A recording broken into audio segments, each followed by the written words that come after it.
जी, आप सबको the hot issue के तीसरे एपिसोड में वेलकम। आज हम द्यामर डैम, जो द्यामर भाषा डैम तामीर होने जा रहा है, उसके हवाले से गुफ्तगू करेंगे। लेकिन इससे पहले मैं आपको एक ख़बर देना चाहता हूं कि एक और पाकिस्तानी फ़ौजी जर्नैल को गुज़िश्ता रोज़ नौकरी मिल गई है। मेजर जनरल आमिर रज़ा को chairman heavy mechanical complex Taxila board तैनात किया गया है। तो इस तरह से लगता ये है कि वज़ीर आज़म इमरान खान का नौकरियां देने का जो वादा था वो किसी न किसी हद तक उस पर अमल दरामद हो रहा है। आते हैं द्यामर भाषा डैम की तरफ। द्यामर भाषा डैम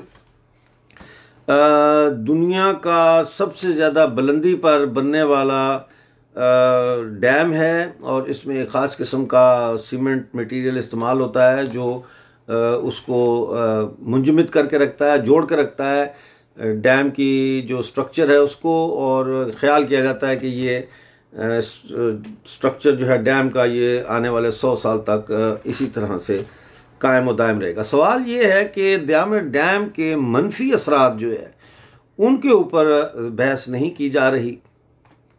सबसे बड़ा जो एक ख़तरा है वो ये है कि इस पूरे ख़ित्ते की सकाफ़त, तारीख़ और इस पूरे ख़ित्ते का जो माजी है वो मिटने जा रहा है, इस द्यामर डैम में डूबने जा रहा है।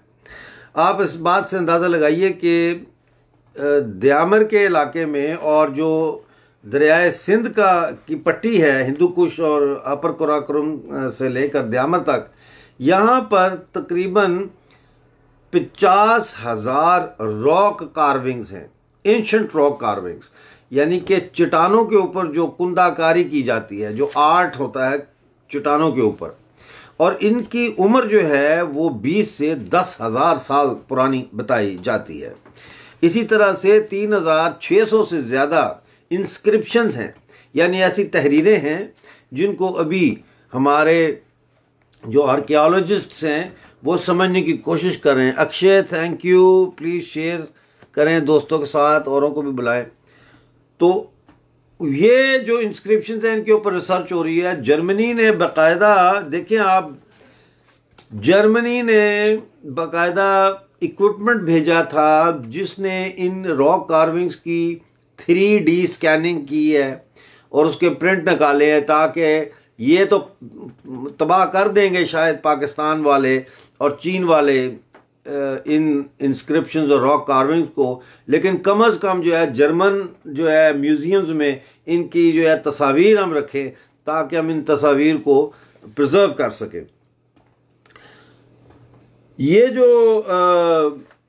द्यामर का जो ज़िले हेडक्वार्टर है चल्लास, या ये बड़ा तारीख़ी शहर है चल्लास, और ये जो शहर है चल्लास का, ये 80% जो है ये डूब जाएगा इस क्या कहते हैं उसको, डैम के नीचे आ जाएगा, डूब जाएगा और यहाँ ये शहर ख़त्म हो जाएगा।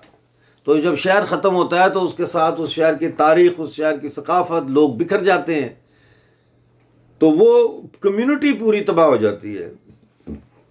सब डिवीज़न चल्लास और दारेल और तांगर की आबादी जो है टोटली बेघर हो जाएगी। इसमें मैं आपको बताऊं कि खिमरी गांव है, बसरी नाला है, गेनी गांव है, थोर नाला है, कोडर गांव है, थल पिंड है, बोनरदास है, ड्रंगदास है, जलीपुर गांव है, गोनर फार्म, शाहीन कोट, सोतीवाल, यानी ये list goes on and on and on. ये तमाम आबादियां बर्बाद हो रही हैं, कुछ तो हो ही चुकी हैं और बाकी जो मांदा जो हैं वो आने वाले थोड़े वक्त में। जब मैं थोड़ा वक्त कहता हूं तो that means in a coming few weeks, not years और मंथ्स में बी इवन। इसके अलावा जो है वो इस डैम की वजह से जो बहुत सारी एग्रेरियन लैंड है, एग्रीकल्चर लैंड है, वो भी पानी के नीचे चली जाएगी और बहुत सारी बैरन लैंड जो है वो भी इससे अफेक्ट उसको होगा। शराय कराकोरम जो है इसका ये जो ड्यामर डैम का जो वाटर वॉल्यूम है ये 200 स्क्वायर माइल्स बताया जाता है। अब 200 किलोमीटर्स, 200 स्क्वायर किलोमीटर्स का ये जखीरा करने के लिए 100 miles of Karakoram highway is going to get submerged. ठीक है, 30,000 people living in small villages will become homeless, right? As I mentioned earlier, 30 villages are going to get submerged. 1,500 acres of prime farmland is going to go waste because it's going to get drowned in this Dyamer reservoir. अब जाहिर है इस कदीम सकाफती विरसे को, जो basically हम सब का विरसा है, ये को पाकिस्तानी फौज का विरसा नहीं है, ये जो विरसा है ये हिंदुस्तान के साथ हिंदुस्तान का विरसा और गिलगित का विरसा, गिलगित बल्तिस्तान का विरसा एक ही विरसा है। ये जो सेंट्रल एशिया के हिंदू कुश से लेकर के तो ये सारा नीचे तक ये एक ही विरसा है। इसलिए इस विरसे को बचाना जितना मेरा और आपका फर्ज है, इतना ही ये फर्ज भारतीय सरकार का है कि भारतीय सरकार इस डैम को रुकवाने के लिए अमली इकदाम करे। भारतीय सरकार हर दुनिया के फोरम पे आवाज उठाए और भारतीय सरकार यूनाइटेड नेशन जाए और वहां पे जो इंडस वाटर ट्रीटी है उसके ऊपर जो है दोबारा से रीनिगोशिएट करे। Anyway, we come back to the nitty gritty of Dyamer Bhasha Dam. आदाब रविंदर जी, आदाब। अब मजे की बात यह है कि गिलगित बल्तिस्तान वालों को ये डुगडुगी बजा के दी जा रही है कि भाई ये जब डैम बन जाएगा द्यामर भाषा डैम तो आपको बहुत फायदा होगा, यहाँ बड़ी तरक्की होगी, यहाँ बड़ा वो जो है तब्दीली आ जाएगी है। लेकिन हकीकत यह है कि इसका जो पावर हाउस है वो केपी में बनाया जा रहा है, वो खैबर पख्तूनख्वा में बनाया जा रहा है। ठीक है, लिहाजा इससे हासिल होने वाली सारी की सारी रॉयल्टी जो है वो पाकिस्तान के कौमी ख़जाने में जमा होगी। और जब कोई चीज़ पाकिस्तान के कौमी ख़जाने में जमा होती है तो हमें ये बताने की ज़रूरत नहीं है कि फिर उस कौमी ख़जाने के ऊपर जो है वो कौन से नाग बैठे हुए हैं, कौन से फनियर सांप बैठे हुए हैं, बावर्दी बैठे हुए हैं, टोपियां पहन के बैठे हुए हैं, जो उस कौमी ख़जाने से मुस्तफ़ीद होंगे। एक और चीज़ इसके अंदर जो है बहुत इम्पॉर्टेंट है कि इस डैम के सारे प्रोजेक्ट में 70% जो पार्टनरशिप है वो चाइना की है और 30% पार्टनरशिप जो है वो एक्सक्यूज मी वो पाकिस्तान की है। $14.5 बिलियन से बनने वाले इस डैम से 4,500 मेगावाट इलेक्ट्रिसिटी पैदा करने का जो है क्लेम किया जा रहा है। तो अब सवाल ये है मेरा आपसे कि is China a trustworthy business partner? क्या चाइना एक काबिले एतमाद कारोबारी साथी बन सकता है? मेरा अपना जवाब ये है कि नहीं बन सकता। और ऑलरेडी जो $62 बिलियन का जो ये सीपैक है इसके ऊपर इंटरनेशनल जो ऑडिट ऑर्गेनाइजेशंस हैं वो ऑलरेडी उंगली उठा रही हैं और कह रही हैं कि there is insufficient transparency in the transactions, यानी देयर आर ग्रे एरियाज। जहां पैसे का लेन देन हो रहा है उसमें ग्रे एरियाज हैं और एक ग्रे एरिया ऐसा है जिसका जो हाल ही में जाहिर हुआ जब प्राइम मिनिस्टर ऑफ पाकिस्तान ने बिजली की जो कीमतें हैं उनके हाई इतने महंगी बिजली के ऊपर एक तहकीकाती कमीशन बनाया, यानी कि उन्होंने एक कमीशन बनाया कि फाइंड आउट करो कि क्यों इतनी महंगी है बिजली। तो वो ये तो फाइंड आउट अभी कर रहे हैं कि महंगी क्यों है, लेकिन उन्होंने कुछ और फाइंड आउट किया है जिसका जिक्र मारूफ मुसन्निफ और एक्स डिप्लोमेट हुसैन हक्कानी ने अपने डिप्लोमेट में छपने वाले कॉलम में किया है। फरमाते हैं कि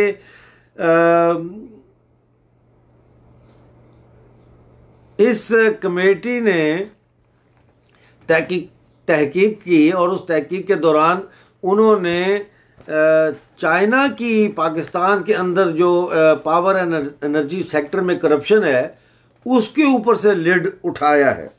और वो लिखते हैं कि हुआनंग शांतोंग जो है एनर्जी कंपनी और HSR या फिर Sahiwal Port Qasim electric power company limited जो कोल प्लांट्स CPEC के अंडर लगाए गए हैं, उनमें जो सेटअप कॉस्ट है वो इन्फ्लेटेड है।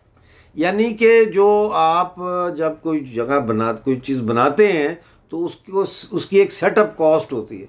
तो वो कह रहे हैं कि ये सेटअप कॉस्ट हाईली इन्फ्लेटेड है, यानी जो असल कॉस्ट आई है उससे ज़्यादा जाहिर किया गया है। तो इसका क्या फ़ायदा होगा चाइना को, मैं आपको बताता हूँ। पहले तो ये देखें कि ये जो माल प्रैक्टिसेस हैं ये तकरीबन 100 अरब रुपए यानी 625 अराउंड 625 बिलियन डॉलर्स की ये माल प्रैक्टिस हुई है, ठीक है। और इसमें जो at least a third of this malpractice is related to the Chinese projects. तो अब ये हमें पता है कि CPEC अथॉरिटी जो है वो उसका चेयर जो है वो जनरल आसिम बाजो है एक्सक्यूज मी। तो जाहिर है कि हो सकता है कि ये भी उस करप्शन में शामिल हों, जाहिर है फौज तो शामिल होगी। अब ये जो प्रॉफिटीरिंग का मैग्नीट्यूड है चाइनीज कंपनीज का, ये वो कहते हैं, हुसैन हक्कानी कहते हैं कि ये इनकॉम्प्रिहेंसिबल है।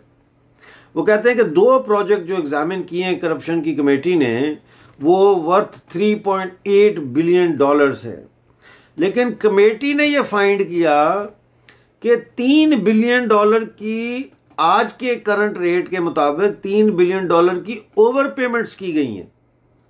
इस तरह सिर्फ 2 साल के अंदर चीनी कंपनी HSR ने जो असल रकम थी, जो उन्होंने प्रिंसिपल अमाउंट स्पेंड की थी, उसका 71.18% ऑलरेडी वसूल कर लिया है, जो मुनाफा के अलावा है। यानी मुनाफा अलग है, ये असल रकम जो थी उसका उन्होंने 71.8% वसूल कर लिया है। तो ये जो है ओवर पेमेंट्स, मेरा ख्याल है कि ये पाकिस्तानी जर्नैलों की, पाकिस्तानी टॉप ब्यूरोक्रेट्स की सहूलतकारी के बगैर मुमकिन नहीं है। लेकिन हमें यह सोचना चाहिए कि श्रीलंका और मालदीव की जो एग्जाम्पल्स हैं वो हमारे सामने हैं, जहां चाइना ने कर्ज़ों की एक साथ जो किस्तें हैं उनकी अदम अदायगी के बदले उनकी बंदरगाहें यानी पोर्ट्स और पैदावारी शोबे 90 साल के लिए लीज पर ले लिए। तो क्या भाषा द्यामर डैम को चीन की तौसीफ़ पसंदाना साम्राज्यी इक्तिसादी मकासद से महफूज रखा जा सकता है, या फिर सवाल ये होना चाहिए कि द्यामर डैम और पाकिस्तान में जारी दीगर जो प्रोजेक्ट्स हैं CPEC के, इनको कितनी देर तक चीन की अजदहा के मुंह से महफूज रखा जा सकता है। Thank you very much for watching the hot issue. कल इसी समय आपसे फिर मुलाकात होगी, उस वक्त तक के लिए आदाब।